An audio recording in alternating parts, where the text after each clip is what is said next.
All right, everybody, what's going on? Welcome to a late night edition of SWAC Talk, the Quiet Storm. SWAC Talk coming at you, man. Late night. Well, it's probably not late for y'all, but it's late for me, man. It's 10:30. That's way past my bedtime. But I love SWAC basketball so much. I stay up a little bit past my bedtime to cover this final men's quarterfinal of the day, quarterfinal number 2. Number 1 seed Grambling gets the dub over Alabama State 56-50. We're gonna skip all the intros and jump directly into this one. Like I said, we're gonna get in and get out, share my thoughts on this game. And we'll do this again tomorrow for the other 2 quarterfinals. And then we'll be back on Friday for the semis. So let's go ahead and start off with this game, man. Grambling won this game 56-50. Other than a 13-0 run, Bama State. A 13-0 Bama State run in the late first half. Grambling never really was out of control of this game. Even when Bama State took the lead after, on the heels of that 13-0 run, I feel like Grambling never still was out of this game. Like I never really felt like Bama State had a chance to really take hold of the game. Now it was there for them. The last 6-7 minutes of the game, there were multiple opportunities for Bama State to take control of this game. They just could never make the right play. They could never hit the shot they needed. They could never get a solid possession. The officiating was horrible for everybody. I think this was more of a football game than a basketball game at times. So I think that kind of threw the flow of the game off. But Grambling did what a number 1 seed is supposed to do. That's take the punch from the other team and keep going. Grambling never folded. They never looked panicked. Dozier and Moulton made big shots whenever they needed it. Smith made some key plays here and there. Aku was tough inside. Burnett made some big plays.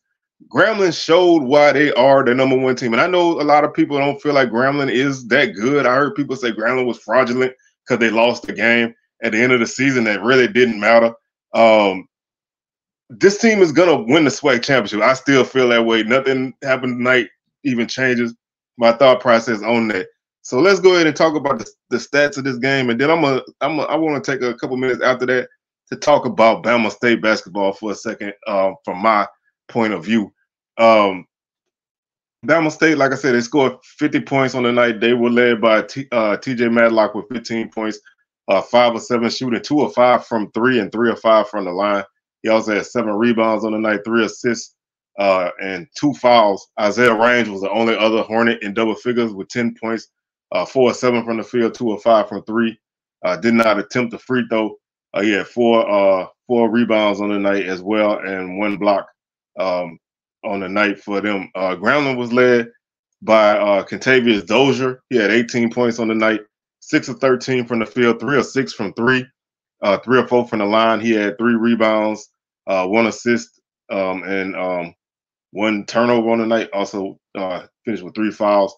Tremichael Moulton, 14 points for Grambling, 5 of 12 from the field, 3 of 5 from 3, and 1 for 1 from the line. He finished with 3 rebounds and 2 assists on the night.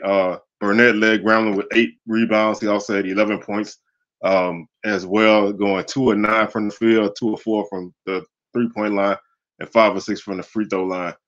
Other than that, Grambling only got 5 points off of their bench. So this was a game that the starters really carried this game basically the whole way for them. Bama State they got 12 points off their bench. So not a lot of action from the benches on either side in terms of scoring. But Grambling was able to, take advantage of this game and take Bama State's punch. They took their best shot and they responded. Like I said, it wasn't a pretty game at all. Bama State finished shooting 30% from the field, 17 of 56. They were 8 of 27 from 3 for 29%, and 8 of 11 from the line for 72%. Grambling finished 18 of 49 for 36%, 9 of 19 from 3 for 47%. That's something that you don't see a lot of. A team shoots a high percentage from 3 and a low percentage from the field. Usually if you shoot low from the field, you're probably shooting low from 3. But Grambling made a lot of tough threes throughout the night to keep Bama State at bay. Grambling was also 11 of 16 from the free throw line for 68%. Grambling led the rebounding battle 38-36. Bama State won the offensive rebounding battle 8-7. Grambling won the defensive rebounding battle 31-28. Bama State at 10 assists, Grambling 9. 5 steals for the Hornets, 2 for Grambling. Both teams finished with 7 blocks. Only 17 total turnovers between the two teams in this game. Neither one of these teams are teams that turn the ball over a lot. So they really played that way. Even though this game was helter-skelter and a lot of just not a lot of flow to this game, there weren't a lot of turnovers.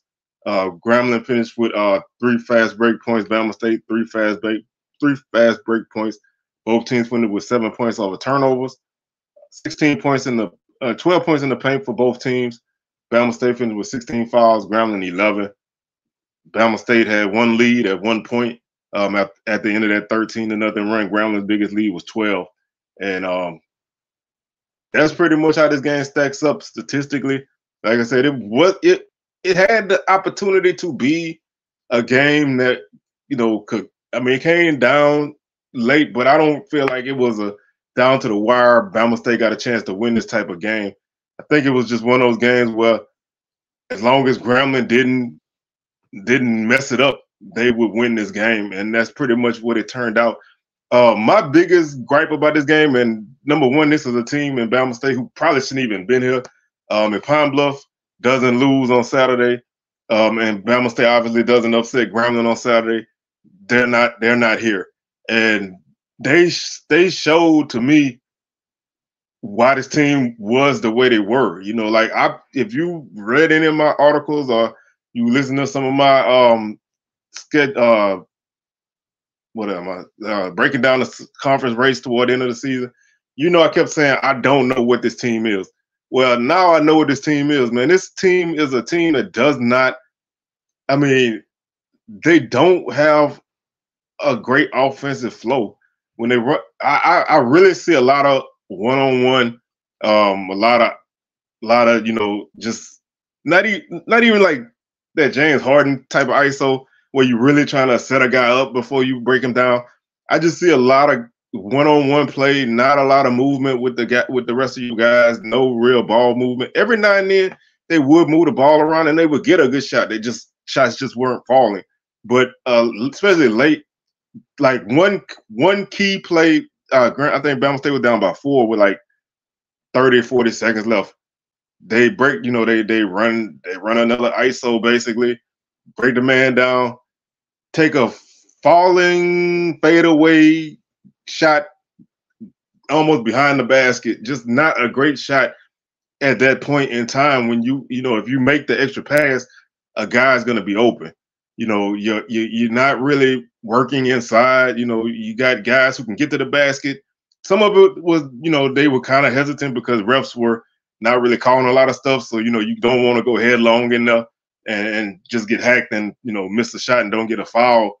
But I felt like they settled for a lot of bad shots. They got some good shots and they made some of them, but I feel like a lot of times they just had to throw something up at the end.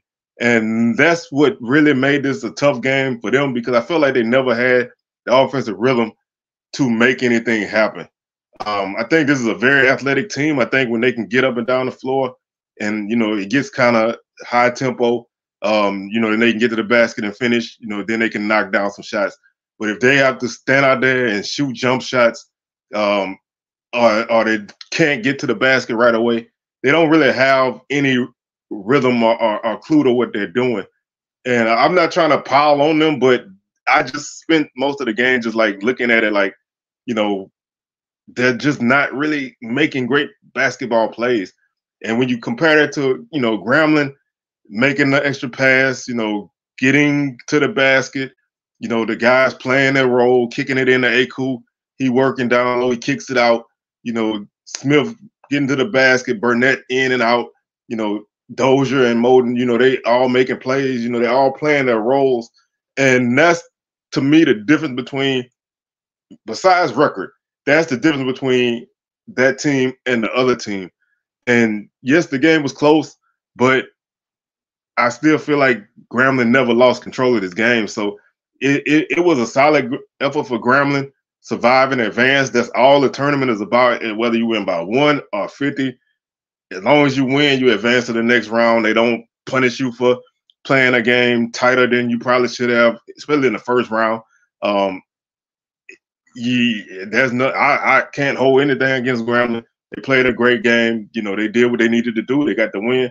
Bama State, great that you was able to extend your season by 1 more game, but that I just did not feel like you had a great chance in this game. You blew your opportunity with that 13-0 run. You couldn't really capitalize on it. And Grambling never, you never could put Grambling could never put them away. But one thing I noticed from watching Bama State a few times this season is they are a tough team to put away because they will hit a shot here and there.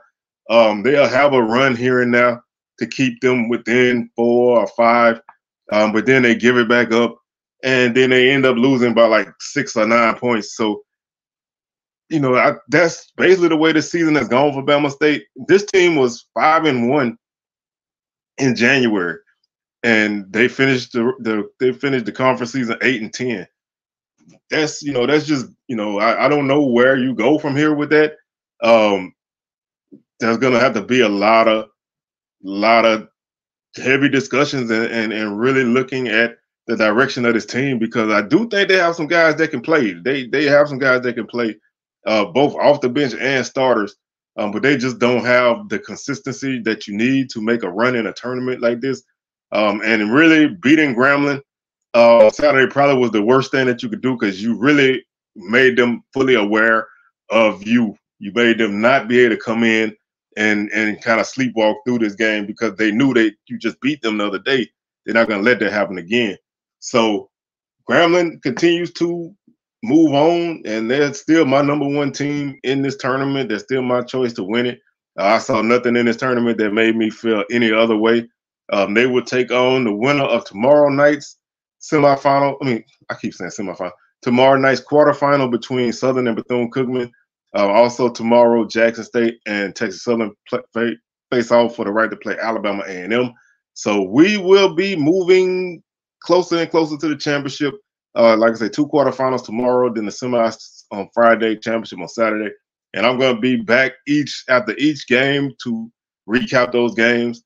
So y'all going to get a lot more late night Seawells, man. This is, I'm probably going to be dragging by the end of this, because like I said, I don't stay up late no more. So this is like beyond my bedtime. So with that being said, man, I'm your tour guide Sewell signing out, and I'm gonna catch y'all tomorrow with our recap of the Jackson State Texas Southern game, the 3-6 matchup.